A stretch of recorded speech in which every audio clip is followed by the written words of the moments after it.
Arthur, stop teasing her. Either give it to her or don't give it to her.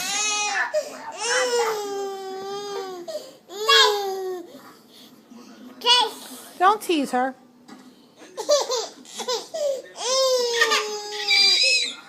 She wants it. Fight to the death for a Cheerio.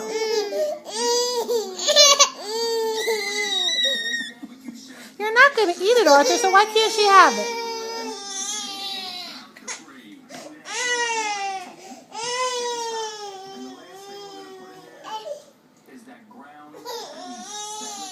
That's so mean. You offer it to her, then you take it away.